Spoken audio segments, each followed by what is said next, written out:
Hello friends, स्वागत है आप सभी का आपके अपने YouTube channel study non stop पर। तो कैसे हैं आप सभी लोग? उम्मीद करता हूं आप सभी लोग अच्छे होंगे। तो दोस्तों, आज की क्लास में हम लोग इंग्लिश के 30 मोस्ट इंपॉर्टेंट क्वेश्चंस डिस्कस करेंगे। और ये सभी क्वेश्चंस मैंने यूपीपीसीएल में जिस तरह के क्वेश्चंस पूछे गए हैं प्रीवियस ईयर में, उसी पैटर्न पर आधारित क्वेश्चंस मैंने यहाँ पे सिलेक्ट किए हैं। तो ये वीडियो आपके लिए काफ़ी हेल्पफुल होगा, वीडियो को लास्ट तक देखिएगा। और अगर आपको वीडियो अच्छा लगे तो लाइक और शेयर करना ना भूलिएगा। तो दोस्तों, आइए शुरुआत करते हैं। सबसे पहले आपको दिया गया है find out which part of a sentence has an error. यहाँ पे सेंटेंस के किस पार्ट में एरर है बताना है। अगर कोई एरर नहीं है तो आपका आंसर क्या होगा? Option D. तो यहाँ पे दिया गया है the students were awaiting for the arrival of the chief guest. तो यहाँ पे बताइए किस पार्ट में एरर है या नहीं है, तो आंसर क्या होगा? डी। तो दोस्तों, यहाँ पे दिया गया है the students were awaiting for. तो क्या यहाँ पे अवेटिंग के साथ फॉर आएगा? तो दोस्तों, अवेटिंग के साथ फॉर लगाने की जरूरत नहीं होती, क्योंकि अवेटिंग का मतलब ही होता है वेटिंग फॉर। तो अगर यहाँ पे या तो वेटिंग होता तो हम जो है उसके साथ फॉर लगा सकते थे। अवेटिंग अगर दिया गया है तो उसके साथ फॉर लगाने की जरूरत नहीं है। तो यहाँ पे राइट सेंटेंस क्या होगा? The students were awaiting the arrival of the chief guest. ठीक है, तो यहाँ पे एरर है आपके बी पार्ट में, तो यहाँ पे बी ऑप्शन इसका राइट आंसर हो जाएगा। फिर दोस्तों, अगला क्वेश्चन लेते हैं। अगला है दिया गया है people who live on glass houses should not throw stones. तो दोस्तों, यहाँ पे जो है इसका राइट आंसर क्या होगा? किस पार्ट में एरर है? People who live on glass houses, तो क्या यहाँ पे ऑन होना चाहिए? तो दोस्तों, यहाँ पे प्रीपोजिशन ऑन नहीं होगी बल्कि इन होगी। People who live in glass houses यानी कि लोग जो कांच के मकानों में रहते हैं, शुड नॉट थ्रो स्टोन्स, उनको जो है पत्थर नहीं फेंकना चाहिए। तो यहाँ पे किस पार्ट में एरर है? ए पार्ट में। तो यहाँ पे ए इसका राइट आंसर हो जाएगा। फिर दोस्तों, नेक्स्ट क्वेश्चन लेते हैं। अगला है Henry asked his wife what had she prepared for dinner that night. तो दोस्तों, यहाँ पे जो है आपको बताना है किस पार्ट में एरर है। Henry asked his wife what had she prepared. तो दोस्तों, ये जो सेंटेंस है आप देख रहे होंगे, ये इनडायरेक्ट स्पीच में है। और यहाँ पे जो है आप देखेंगे Henry asked his wife what had she prepared. तो क्या यहाँ पे ये इंट्रोगेटिव सेंटेंस है? तो बिल्कुल ये इंट्रोगेटिव सेंटेंस नहीं है, इंट्रोगेटिव सेंटेंस नहीं है। और यहाँ पे फिर हैड जो है पहले नहीं आएगा, यहाँ पे जो है सी हैड होगा। हैड सी की बजाय क्या होगा? She had. Henry asked his wife, Henry ने अपनी वाइफ से पूछा कि उसने डिनर के लिए आज रात क्या बनाया है। तो दोस्तों, यहाँ पे जो है सी हैड होगा, ना कि हैड सी। तो यहाँ पे किस पार्ट में गलती है? बी पार्ट में। तो बी ऑप्शन इसका राइट आंसर हो जाएगा। फिर दोस्तों, बढ़ते हैं अगले क्वेश्चन की ओर। अगला है identify the figure of speech used in the following sentences. तो दोस्तों, अब यहाँ पे जो सेंटेंस आएंगे उनमें क्या बताना है? फिगर ऑफ स्पीच बताना है। तो यहाँ पे दिया गया है a traffic cop gets suspended for not paying his parking tickets. एक ट्रैफिक पुलिस जो है सस्पेंड हो जाता है अपना पार्किंग टिकट ना पे करने के लिए। तो यहाँ पे कौन सा फिगर ऑफ स्पीच होगा? पहला ऑप्शन है पर्सोनिफिकेशन। तो इसका मतलब तो होता है मानवीकरण, जहाँ पे किसी निर्जीव वस्तु या किसी भाव को ऐसे पेश किया जाता है जैसे कि वो एक इंसान हो, या फिर किसी सजीव वस्तु की तरह पेश किया जाता है, तो वहाँ भी पर्सोनिफिकेशन होता है। आयरनी का मतलब क्या होता है? तो दोस्तों, आयरनी का मतलब होता है व्यंग। जहाँ पे व्यंग किया जाता है तो व्यंग अलंकार कह सकते हैं इसको, हिंदी में अगर कहेंगे तो यही इसका राइट आंसर है, आयरनी। इसमें जो है कहा कुछ और जाता है, मतलब इसका जो है थोड़ा सा उलट होता है। जैसे कि यहाँ पे कहा जा रहा है कि ट्रैफिक पुलिस भी कभी कभी सस्पेंड कर दिया जाता है अपना पार्किंग टिकट ना पे करने के कारण, या जो है मैं ऐसे कह दूँ कि ट्रैफिक पुलिस का भी चालान कभी कभी कट जाता है। तो यहाँ पे जो है बात तो कुछ और संदर्भ में कही जा रही होती है। ठीक है, एक ताना मारा जा रहा होता है, तो वहाँ पे जो है आयरनी फिगर ऑफ स्पीच होता है, जहाँ पे ताना मारा जा रहा हो। ठीक है, ताना कह सकते हैं, या इंग्लिश में इसके लिए एक वर्ड होता है सार्केज्म, जहाँ पे ताना मारा जाता है। जैसे कि एक सरल एग्जांपल लेते हैं। जैसे कि मान लीजिए आप ऑफिस में लेट पहुँचे, या फिर जो है कोचिंग सेंटर आप जाते हो वहाँ पे लेट पहुँचे, तो आपका टीचर या जो बॉस है वो जो है लेट पहुँचे तो उसको ऐसे बोले कि आज तो बहुत जल्दी आ गए, मतलब इस तरह से थोड़ा ताना मार के कहे, तो वहाँ पे क्या होगा? आयरनी। ठीक है, तो यहाँ पे जो है इसलिए यहाँ पे आयरनी हो जाएगा। और यूफेमिज्म का मतलब क्या होता है? तो यूफेमिज्म इसमें जो है किसी कठोर शब्द को जो सुनने में अच्छा ना लगे उसकी जगह पे कोई सॉफ्ट वर्ड यूज़ किया जाता है। मतलब कोई बात जो है सुनने में कठोर तरह लगे उसको एक ऐसे तरीके से कहा जाए कि वो सुनने में उतना अप्रिय ना लगे, तो वहाँ पे होता है यूफेमिज्म। जैसे कि मैं कह दूँ he has died, he has died यानी कि वो मर गया, तो ये सुनने में थोड़ा सा हार्श लगता है, थोड़ा सा कठोर शब्द है ये। और इसकी जगह मैं इस तरह से कहूँ ही हैज़ पास्ड अवे यानी कि वो गुजर गया, तो ये जो है थोड़ा सा इसकी अपेक्षा सुनने में कम हार्श है। ठीक है, तो अगर हम हार्श वर्ड्स की अपेक्षा थोड़ा सॉफ्ट वर्ड्स का इस्तेमाल करते हैं तो वहाँ पे होता है यूफेमिज्म। और एजोनेंस क्या होता है, तो दोस्तों एजोनेंस में होता है कि इसमें दो या दो से अधिक शब्द एक साथ जब आते हैं तो उनके वावल साउंड जो होते हैं वो एक जैसे होते हैं, लेकिन इनके कॉन्स्टेंट साउंड अलग अलग होते हैं। इसको एग्जाम्पल के थ्रू समझते हैं, जैसे कि the fat cat had a snack. ठीक है, तो दोस्तों यहाँ पे आप देखेंगे यहाँ पे वॉवेल साउंड तो सबकी अलग है, the fat cat had snack, और लेकिन यहाँ पे जो साउंड आ रही है ए की, इसमें भी आ रही फैट कैट हैड स्नैक, इसमें जो वॉवेल साउंड आ रही है वो सब में सेम है। तो यहाँ पे जो है कौन सा फिगर ऑफ स्पीच होगा, एजोनेंस। ठीक है, जहाँ पे वॉवेल साउंड जो है सबकी सेम होगी, कॉन्स्टेंट साउंड जो है अलग अलग होगी। ठीक है, तो यहाँ पे जो हो जाएगा एजोनेंस। और फिलहाल यहाँ पे जो क्वेश्चन पूछा गया था वहाँ पे आयरनी फिगर ऑफ स्पीच हो जाएगा। फिर दोस्तों नेक्स्ट क्वेश्चन की ओर बढ़ते हैं। अगला है shall I compare thee to a summer's day, thou art more lovely and more temperate. ये जो है कथन है विलियम शेक्सपियर का। तो दोस्तों यहाँ पे जो है डी का मतलब होता है यू। इस तरह के वर्ड अब देखने को नहीं मिलते हैं, पहले जो है क्लासिकल इंग्लिश में पोइट्री वगैरह में इस तरह के जो है वर्ड्स देखने को मिलते थे, दी। और यहाँ पे दाउ का मतलब है योर, यानी हम यहाँ पे कह सकते हैं shall I compare you to a summer's day, क्या मैं तुम्हें कंपेयर करूँ समर्स डे यानी गर्मी के दिन से। तो यहाँ पे जो है कौन सा फिगर ऑफ स्पीच होगा, सिमिली, मेटाफर, पर्सोनिफिकेशन या यूफेमिज्म। तो दोस्तों यहाँ पे जो है इसका राइट आंसर हो जाएगा मेटाफर। जब हम दो चीज़ों का कंपैरिजन करते हैं बिना लाइक या एज के, जब लाइक या एज आता है, कंपैरिजन करते हैं दो चीज़ों का, वहाँ पे लाइक और एज जैसे वर्ड आते हैं तो वहाँ पे सिमिली होता है। और बिना लाइक और एज के जो है जब कंपैरिजन होगा दो चीज़ों के बीच में तो वहाँ पे मेटाफर होगा, जिसको हिंदी में कहते हैं रूपक। ठीक है, तो यहाँ पे जो है मेटाफर फिगर ऑफ स्पीच हो जाएगा। और सिमिली मैंने आपको बताया जहाँ पे लाइक और एज जैसे वर्डों से कंपैरिजन किया जाता है वहाँ पे सिमिली होता है। पर्सोनिफिकेशन मानवीकरण और यूफेमिज्म की बात भी हम लोग कर चुके हैं। फिर दोस्तों नेक्स्ट क्वेश्चन लेते हैं। अगला है the boat was tossed like a cork on the waves, यानी कि बोट को उछाल दिया गया like a cork on the waves, लहरों पे कॉर्क की तरह जो है बोट को उछाल दिया गया। तो यहाँ पे जो है कौन सा फिगर ऑफ स्पीच होगा, तो यहाँ पे लाइक आपको देखने को मिल रहा है, तो यानी कि यहाँ पे जो है कंपैरिजन किया जा रहा है लाइक जैसे वर्ड से या एज जैसे वर्ड से अगर किया जाएगा तो वहाँ पे सिमिली होता है, तो यहाँ पे सिमिली इसका राइट आंसर हो जाएगा। फिर दोस्तों नेक्स्ट क्वेश्चन लेते हैं। अगला है दिया गया है in the following questions sentences are given with blanks to be filled in with an appropriate word. तो दोस्तों आप जो क्वेश्चंस आएंगे उसमें सेंटेंस आपको दिया होगा खाली स्थान के साथ, जहाँ पे आपको सही वर्ड फिलअप करना है। तो यहाँ पे क्या होगा, with danger dash the door you can not sit idle. तो दोस्तों यहाँ पे क्या फिल होगा, विथ डेंजर यानी खतरे के साथ, एट द डोर होगा या इन द डोर या ऑफ या नियर। तो दोस्तों यहाँ पे इन तो नहीं हो सकता, इन द डोर दरवाजे के अंदर, या ऑफ द डोर नहीं होगा, न ही नियर होगा, यहाँ पे एट इसका राइट आंसर होगा, एट द डोर।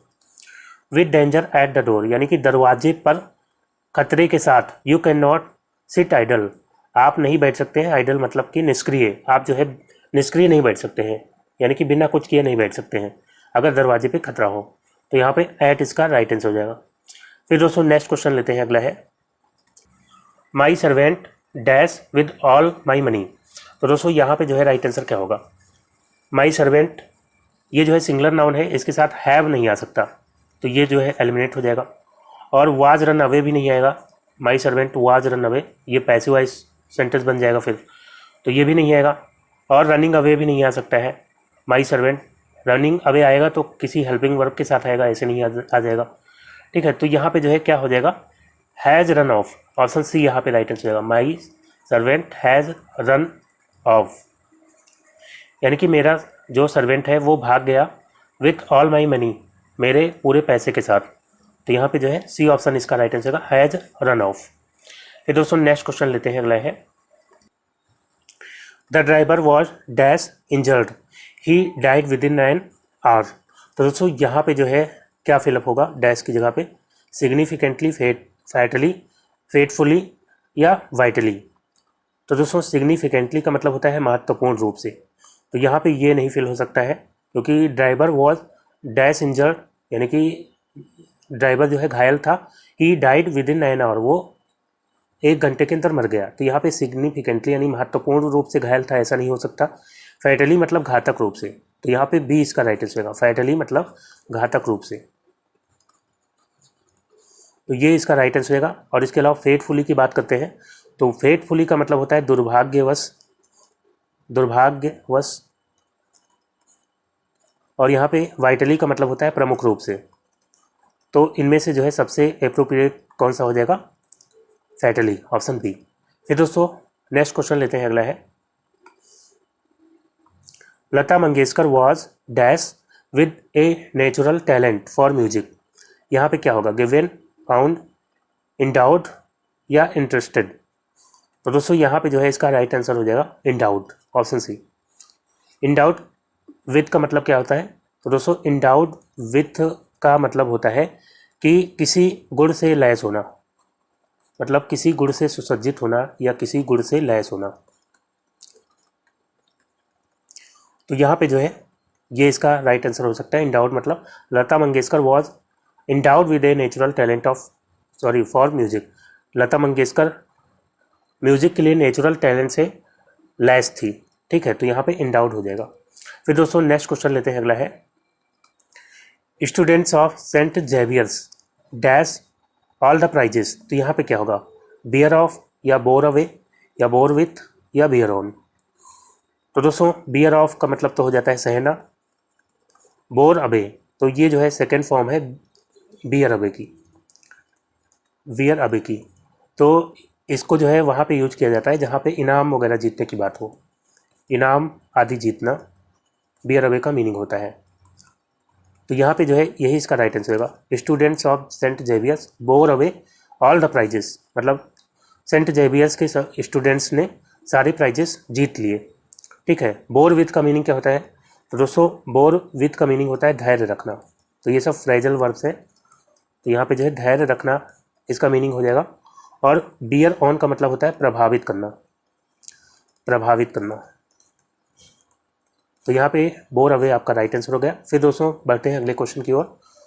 अगला है choose the word which is most nearly similar in meaning of the given word. तो दोस्तों यहाँ पे जो है दिया गया है इसका सिमिलर मीनिंग बताना है, यानी कि सिनोनिम बताना है इसका डिल्यूजन का। डिल्यूजन का मतलब क्या होता है, भ्रम। तो यहाँ पे जो है इसका राइट आंसर क्या हो जाएगा, पहला दिया गया है इल्यूमिनेशन। इल्यूमिनेशन मतलब होता है प्रकाश, इल्यूमिनेशन मतलब होता है प्रकाश। और इल्यूजन मतलब क्या होता है, तो इल्यूजन मतलब भी भ्रम होता है। तो यहाँ पे बी ऑप्शन इसका राइट आंसर हो जाएगा, इल्यूजन। और इसके अलावा जो है यहाँ पे दिए गए हैं असेंशन। तो असेंशन का मीनिंग क्या होता है, तो दोस्तों इसका मतलब होता है पद में उच्च होना, पद में उच्च होना। और रियलिटी मतलब पता ही है आपको। तो यहाँ पे जो है बी ऑप्शन इसका राइट आंसर होगा, डिल्यूजन का सिनोनिम क्या हो जाएगा, इल्यूजन। फिर दोस्तों नेक्स्ट क्वेश्चन लेते हैं, अगला है दिया गया है लॉजिकल। लॉजिकल यहाँ पे ऑप्शन है रेस्पॉन्सिव, रेशनल, अथॉरिटी, वीकनेस। तो ये तो काफ़ी इजी सा है। लॉजिकल मतलब तार्किक होता है और रेशनल मतलब भी तार्किक होता है। तो यहाँ पे बी ऑप्शन इसका राइट आंसर होगा, रेशनल। फिर दोस्तों नेक्स्ट क्वेश्चन लेते हैं, अगला है मास्टरी। तो दोस्तों यहाँ भी इसका बताना है सिमिलर, यानी कि सिनोनिम बताना है। मास्टरी का मतलब क्या होता है, मास्टरी मतलब आधिपत्य या मालकियत जो है कह सकते हैं। तो यहाँ पे जो है इसका क्या हो जाएगा, मिस्ट्री मतलब होता है रहस्य। और वेटी मतलब क्या होता है, तो दोस्तों वेटी का मतलब होता है प्रभावपूर्ण। तो ये दोनों तो नहीं होंगे। अथॉरिटी यहाँ पे हो जाएगा ऑप्शन सी। अथॉरिटी मतलब भी क्या होता है, अथॉरिटी मतलब भी आधिपत्य होता है या प्राधिकरण होता है। तो ये जो है इसका राइट आंसर हो जाएगा। अथॉरिटी मतलब आधिपत्य या प्राधिकरण, अधिकरण, ये सब जो है होता है अथॉरिटी मतलब। वीकनेस मतलब बताने की जरूरत ही नहीं है, अथॉरिटी हो गया यहाँ पे राइट आंसर। फिर दोस्तों नेक्स्ट क्वेश्चन है एफिकेशियस। तो दोस्तों यहाँ पे जो है क्या बताना है, दिया गया है in the following question choose the word opposite. Opposite बताना है इसका एफिकेशियस का, यानी कि एंटोनिम बताना है। तो एफिकेशियस का मीनिंग क्या होता है, तो दोस्तों इसका मीनिंग होता है प्रभावी। तो इसका जो है अपोजिट क्या हो जाएगा, प्रोडक्टिव। तो प्रोडक्टिव मतलब होता है उत्पादक, और इनइफेक्टिव, तो यही इसका राइट आंसर है। इनइफेक्टिव मतलब क्या होगा, अप्रभावी। इफेक्टिव मतलब प्रभावी होता है, इनइफेक्टिव मतलब अप्रभावी, और ये इसका बिल्कुल राइट आंसर हो जाएगा। इम्प्रॉपर मतलब क्या होता है, इम्प्रॉपर, प्रॉपर मतलब ठीक तरीके से, इम्प्रॉपर मतलब जो ठीक तरीके से ना हो, यानी कि अनुचित कह सकते हैं। और अर्जेंट मतलब जो है, अर्जेंट मतलब पता ही है आपको। फिर दोस्तों नेक्स्ट क्वेश्चन लेते हैं, अगला है, अब दिया गया है परसुएड, और इसका क्या बताना है अपोजिट। परसुएड इसका मीनिंग क्या होता है, तो इसका मीनिंग होता है प्रोत्साहित करना, प्रोत्साहित करना। तो दोस्तों यहाँ पे जो है इसका प्रमोट दिया गया है। तो प्रमोट मतलब क्या होता है, प्रमोट करना किसी को, मतलब उसका जो है पद बढ़ाना, और या फिर जो है प्रचार करना, जो है प्रमोट का मतलब होता है प्रचार करना, तो ये तो होगा नहीं। परवेड मतलब क्या होता है, व्याप्त होना, तो ये भी नहीं होगा, व्याप्त होना। डिजॉल्व मतलब क्या होता है, भंग करना, ये भी नहीं होगा। तो आपका आंसर क्या हो जाएगा, डिस्यूएड। डिस्यूएड का मतलब क्या होता है, हतोत्साहित करना, हतोत्साहित करना। तो आपका डी ऑप्शन राइट आंसर होगा, डिस्यूएड। फिर दोस्तों नेक्स्ट क्वेश्चन लेते हैं, अगला है आउटरेजियस। दोस्तों आउटरेजियस का मीनिंग क्या होता है, इसका मीनिंग होता है अपमानजनक, अपमानजनक, या जो है बहुत गुस्से में, बहुत गुस्से में। तो यहाँ पे जो है क्या हो जाएगा, जस्टिफिएबल। जस्टिफिएबल का मतलब क्या होता है, तर्क संगत, तर्क संगत, तो ये जो है इसका अपोजिट नहीं होगा। लस्टी मतलब क्या होता है, तो दोस्तों लस्टी का मतलब होता है अच्छे स्वास्थ्य वाला, यानी कि स्वस्थ कह सकते हैं, स्वस्थ हष्ट पुष्ट, जो है लस्टी मतलब होता है हष्ट पुष्ट। और जॉली मतलब होता है खुश मिजाज, खुश मिजाज। और विकेट मतलब क्या होता है, दुष्ट। तो यहाँ पे राइट आंसर क्या हो जाएगा, बहुत गुस्से में और खुश मिजाज दोनों एक दूसरे के अपोजिट हो जाएंगे, तो यहाँ पे सी ऑप्शन इसका राइट आंसर होगा, जॉली। फिर दोस्तों अगला क्वेश्चन लेते हैं, अगला है, तो दोस्तों अब यहाँ पे दिया गया है जो क्वेश्चन है वो एक्टिव वॉइस या पैसिव वॉइस का क्वेश्चन आएगा। आपको सेंटेंस दिया होगा जो कि या तो एक्टिव वॉइस में होगा या पैसिव वॉइस में। एक्टिव होगा तो उसका पैसिव बनाना है, और पैसिव होगा तो एक्टिव बनाना है। तो यहाँ पे दिया गया है we should not encourage indiscipline. हमें जो है इनडिसिप्लिन यानी कि अनुशासनहीनता को इनकरेज नहीं करना चाहिए। We should not encourage indiscipline. तो यहाँ पे क्या हो जाएगा, तो जब इसका हम पैसिव बनाते हैं तो आप ये देखिए यहाँ पे शुड नॉट है, तो जब शुड नॉट होता है तो शुड नॉट बी आ जाता है, और वर्ब जो है इनकरेज है उसकी थर्ड फॉर्म आ जाएगी, और इनडिसिप्लिन जो ऑब्जेक्ट है वो सबसे पहले आ जाएगा। तो यहाँ पे देख लीजिए ऑप्शन से एलिमिनेट करते हुए चलेंगे। पहला ऑप्शन है indiscipline should have not encourage, तो यहाँ शुड हैव नॉट आ गया। बी ऑप्शन में indiscipline should not be encourage by us, तो यही जो है इसका राइट आंसर होगा। इनडिसिप्लिन जो ऑब्जेक्ट था वो सबसे पहले आ गया, जो वर्ब के बाद होता है वो होता है ऑब्जेक्ट। यहाँ पे जो है ये ऑब्जेक्ट हो जाएगा, तो ये जो है सबसे पहले आ गया। और फिर जो है शुड का हो जाता है शुड बी, तो यहाँ शुड नॉट है तो शुड नॉट बी हो जाएगा, यहाँ पे शुड नॉट बी हो गया। और इनकरेज का जो है इनकरेज हो जाएगा थर्ड फॉर्म, और फिर जो है वी जो सब्जेक्ट है वो बाई के साथ जो है ऑब्जेक्टिव फॉर्म में आ जाएगी, बाई अस हो जाएगा। तो बी ऑप्शन बिल्कुल यहाँ पे राइट आंसर हो जाएगा। फिर दोस्तों नेक्स्ट क्वेश्चन है robin would draw a picture in the competition. तो दोस्तों यहाँ पे जो है इसका पैसिव बनाना है। तो याद रखिएगा जो यहाँ पे जैसे इससे पहले शुड आया था, यहाँ पे वुड है, तो जब भी आपको दिख जाए शुड, जितनी भी मॉडल्स होती हैं शुड या वुड या कैन या कुड या जो है मे माइट मस्ट, ये सभी क्या है मॉडल्स हैं। और इनका जब पैसिव वॉइस बनाते हैं तो जो है मॉडल्स जो भी है मॉडल्स इनके साथ बी लगता है, और फिर जो है वर्ब की थर्ड फॉर्म लगती है। ठीक है, तो आपको यहाँ पे वुड बी देखना है, वुड के साथ बी आएगा और फिर जो है ड्रॉ जो वर्ब है इसकी थर्ड फॉर्म आएगी यानी कि ड्रॉन। और ए पिक्चर ये जो है ऑब्जेक्ट है और ये सबसे पहले आ जाएगा। तो इसमें जो है ऑप्शन से आपको एलिमिनेट करते जाना है। In the competition Robin would have, यहाँ वुड हैव आ गया तो ये जो है एलिमिनेट कर दीजिए। A picture in the competition would have been यहाँ पे आ गया।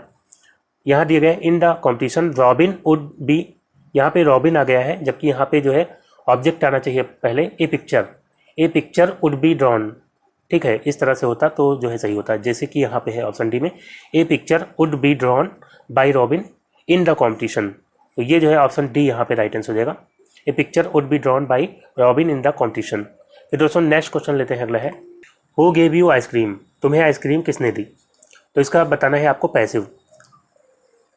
तो यहाँ पे जो है ये टेंस कौन सा है, पास्ट इंडेफिनिट यानी सिंपल पास्ट टेंस है।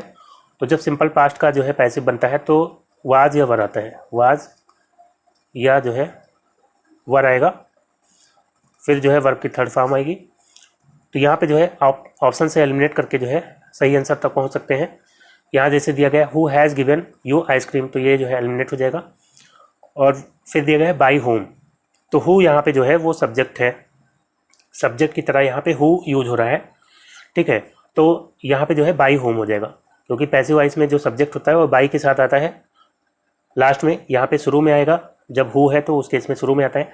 तो by home were you given, यहाँ पे वर यू गिवन, तो यू के साथ जो है यहाँ पे वर आ रहा है तो सही है, गिवन आइसक्रीम, यही इसका राइट आंसर होगा ऑप्शन बी। और सी में देखेंगे क्या एरर है, बाई होम वाज, यू के साथ वाज नहीं आएगा तो ये जो है गलत हो जाएगा, बाकी इसमें सही था। और यहाँ पे दिया गया who had given you ice cream, ये तो एक्टिव वॉइस ही हो गया तो ये तो गलत हो जाएगा, ऑप्शन बी बिल्कुल सही इसका आंसर हो जाएगा। फिर दोस्तों नेक्स्ट क्वेश्चन लेते हैं, अगला है are you not revising your lessons. तो दोस्तों अब यहाँ पे टेंस कौन सा है, टेंस देखिए। तो यहाँ पे जो है ये है प्रेजेंट कॉन्टिन्यूअस टेंस, ये प्रेजेंट कॉन्टिन्यूअस टेंस है। तो इसका जब पैसिव बनाते हैं प्रेजेंट कॉन्टिन्यूअस का तो जो है उसमें इज़ हेल्पिंग वर्ब होती है, इज़ एम आर, उसके साथ जो है बीइंग लगता है पैसिव वॉइस में, और वर्ब की तो थर्ड फॉर्म रहेगी ही। तो यहाँ पे जो है ऑप्शन से आप डायरेक्ट एलिमिनेट करिए। जैसे यहाँ पे दिया गया है are your lessons not be revised by you, तो यहाँ पे बी आ गया, होना चाहिए था बीइंग, तो यहाँ पे जो है ये गलत हो जाएगा।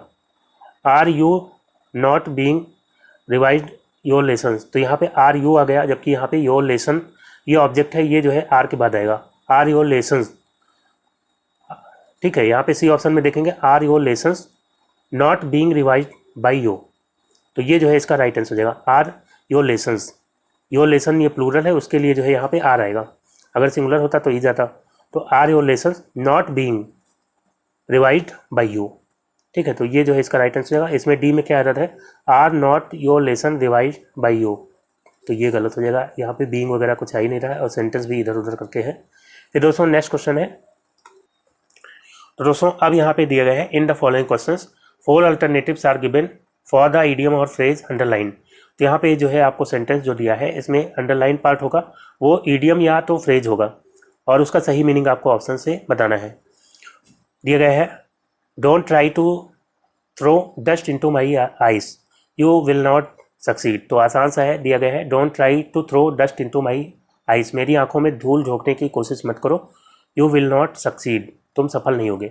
तो आंखों में धूल झोंकना किसी की, या इंग्लिश में कहेंगे throw dust into someone's eyes, इसका मीनिंग क्या होता है, इसका मीनिंग होता है किसी को धोखा देना या कंफ्यूज करना, धोखा देना या जो है बेवकूफ़ बनाना। और इसका राइट आंसर यहाँ पे क्या हो जाएगा, you should not try to blind my eyes, तुम्हें मेरी आंखों को अंधा करने की कोशिश नहीं करना चाहिए, ये नहीं होगा। I know how to protect my eyes, मैं जानता हूँ कि अपनी आंखों की रक्षा मैं कैसे करूँगा, तो ये भी नहीं होगा। I will not let you blind me with dust, मैं तुम्हें जो है अपनी आंखों को धूल से अंधा करने नहीं दूंगा, तो ये भी नहीं होगा। डोंट ट्राई टू मिसलीड और कन्फ्यूज मी, मुझे मिसलीड या कन्फ्यूज करने की कोशिश मत करो, यानी मुझे बेवकूफ़ बनाने की कोशिश मत करो, यही जो है इसका राइट आंसर ऑप्शन डी। फिर दोस्तों नेक्स्ट क्वेश्चन लेते हैं, अगला है ए मैन ऑफ स्ट्रॉ। तो दोस्तों ये जो है एक ईडियम है, इसका मीनिंग बताना है आपको। अ मैन ऑफ स्ट्रॉ मतलब होता है बिना गुणों का व्यक्ति, इसका हिंदी में मतलब होता है बिना गुणों का व्यक्ति। या जो है कमज़ोर व्यक्ति या आसानी से प्रभावित होने वाला व्यक्ति, इसका मीनिंग होता है ए मैन ऑफ स्ट्रॉ का। तो यहाँ पे जो है इसका राइट आंसर क्या हो जाएगा, a man of no substance. Option A ही इसका राइट आंसर होगा, a man of no substance. इसका भी मतलब हो जाता है बिना गुणों का व्यक्ति। सब्सटेंस मतलब तो पदार्थ होता है, लेकिन यहाँ पे जो है मीनिंग हो जाएगा a man of no substance का। ये भी जो है एक तरह का इडियम टाइप का ही हो जाएगा, बिना गुणों का व्यक्ति। और दिया गया है अ वेरी एक्टिव पर्सन, तो ये तो होगा नहीं जो बहुत एक्टिव पर्सन हो। अ वर्दी फेलो यानी कि एक योग्य व्यक्ति, तो ये भी नहीं होगा। और दिया गया है एन अनरीजनेबल पर्सन, तो ये भी नहीं होगा। तो यहाँ पे ए ऑप्शन बिल्कुल सही आंसर हो गया। फिर दोस्तों नेक्स्ट क्वेश्चन लेते हैं, अगला है दिया गया है the scientist worked for donkey's years to arrive at the formula. तो दोस्तों यहाँ पे जो है इसका मीनिंग बताना है डंकीज ईयर्स। तो डंकीज ईयर्स का मतलब होता है बहुत लंबा समय। डंकीज ईयर्स जो है ईडियम है जिसका मतलब क्या होता है बहुत लंबा समय। तो यहाँ पे जो है इसका मीनिंग क्या हो जाएगा, a long time. Option A यहाँ पे राइट आंसर हो जाएगा, अ लॉन्ग टाइम। फिर दोस्तों नेक्स्ट क्वेश्चन लेते हैं, अगला है। तो दोस्तों अब यहाँ पे क्या दिया गया है, in the following questions out of the 4 alternative choose the one which can be substituted for the given words और सेंटेंस। तो यहाँ पे जो वर्ड दिए गए होंगे इनके लिए एक वर्ड आपको चुनना है, यानी कि वन वर्ड सब्सटीट्यूशन का क्वेश्चन हो जाएगा। दिया गया है that which can not be defeated. That which मतलब ऐसा कुछ कैन नॉट बी डिफीटेड जिसको हराया ना जा सके। तो यहाँ पे दिया गया है पहला ऑप्शन इनविंसिबल। तो इनविंसिबल का मतलब होता है अजेय। अजेय मतलब जिसको जीता ना जा सके या जिसको हराया ना जा सके, एक ही बात है। तो यही इसका राइट आंसर हो जाएगा, ऑप्शन ए। और यहाँ पे दिया गया है इनवल्नरेबल। तो इनवल्नरेबल का मतलब क्या होता है दोस्तों, इनवल्नरेबल का मतलब होता है अभेद्य, जिसको भेदा ना जा सके। और इनफेलिएबल का मतलब क्या होता है, तो इसका मतलब होता है अचूक।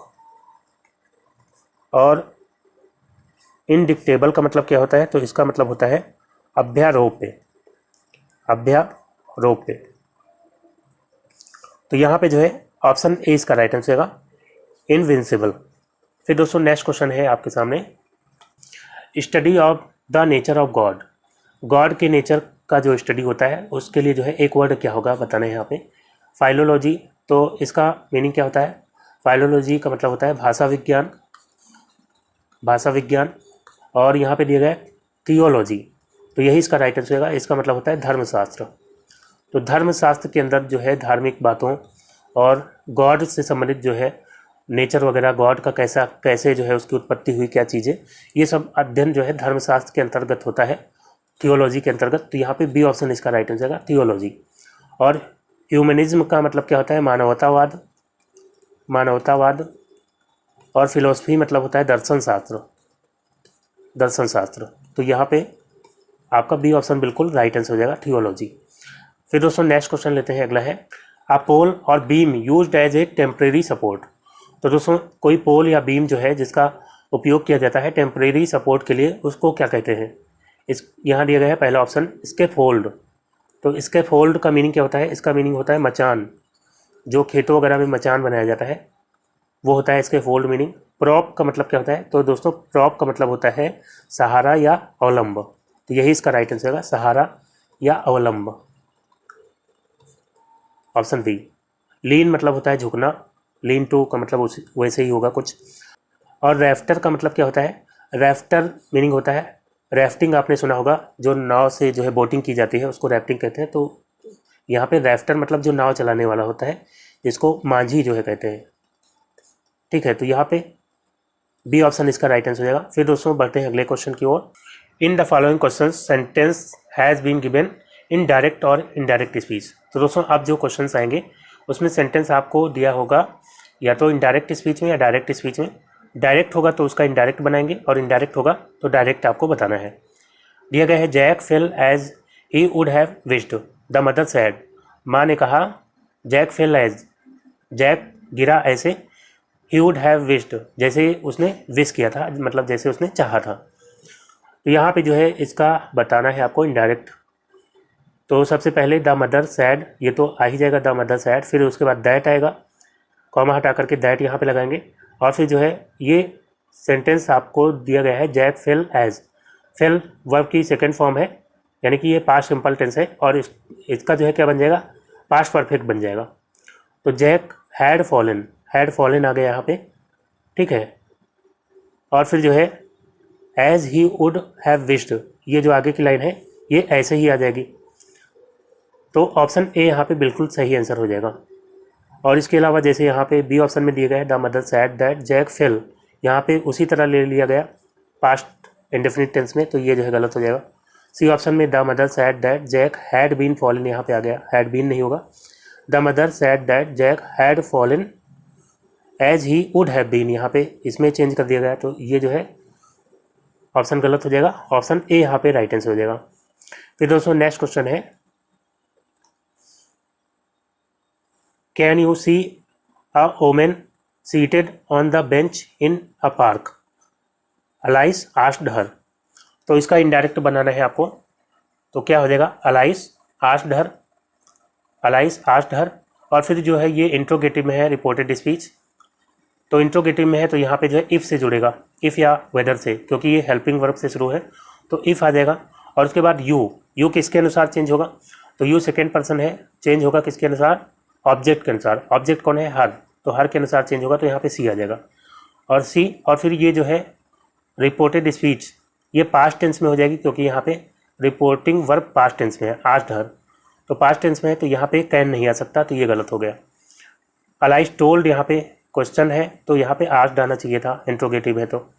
और इसमें देखेंगे Alice asked her if she could see a women seated on the bench in a park, तो दोस्तों यहाँ पे जो है ये सही हो जाएगा। Alice asked her if she could see a women seated on the bench in a park, बिल्कुल सही होगा। और इसमें डी में देखेंगे तो Alice asked her if she could have been, यहाँ कुड हैव बीन आ गया, तो यहाँ पे जो है सी ऑप्शन बिल्कुल राइट आंसर हो जाएगा।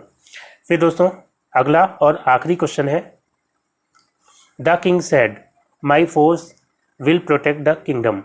तो दोस्तों यहाँ पे जो है द किंग सैड और उसके बाद जो है कॉमा हटाएंगे दैट आ जाएगा, द किंग सैड, फिर जो है दैट और यहाँ पे माई है, तो ये किसके अनुसार चेंज होगा, तो माई ये फर्स्ट पर्सन है और ये चेंज होगा सब्जेक्ट के अनुसार, तो यहाँ पे किंग के अनुसार चेंज होगा तो हो जाएगा माई का हिज बन जाएगा, ठीक है। दैट हिज फोर्स और विल का जो है हो जाता है वुड, ठीक है। जब यहाँ पे रिपोर्टिंग वर्ब पास्ट टेंस में हो तो विल का वुड हो जाता है, वुड हो जाएगा वुड प्रोटेक्ट द किंगडम, तो यहाँ पे पहला ऑप्शन ही इसका राइट आंसर हो जाएगा, the king sad that his force would protect the kingdom. इसके अलावा अगर ऑप्शंस देखेंगे the king sad that the Kings force should, यहाँ शुड आ गया, शुड प्रोटेक्ट द किंगडम। इसमें द किंग ऑर्डर्ड, यहाँ ऑर्डर्ड नहीं होगा और न ही कमांडेड होगा, ठीक है, क्योंकि वो कोई आदेश या जो है कमांड नहीं दे रहा है, तो यहाँ पे ऑर्डर या कमांड नहीं है। ऑप्शन ए बिल्कुल राइट आंसर हो जाएगा। तो दोस्तों आज का वीडियो यहीं पे समाप्त करता हूँ। उम्मीद करता हूँ वीडियो आपको अच्छा लगा होगा। अगर आपको वीडियो अच्छा लगा हो तो लाइक शेयर करना ना भूलिएगा और जो दोस्त नए हैं चैनल पर उनसे गुजारिश करूँगा चैनल को सब्सक्राइब करके नोटिफिकेशन बेल को ऑन कर लीजिए ताकि नेक्स्ट वीडियो अपलोड होते ही उसका नोटिफिकेशन आपको सबसे पहले मिल जाए। तो मिलते हैं दोस्तों अगले वीडियो में, तब तक के लिए good bye and take care.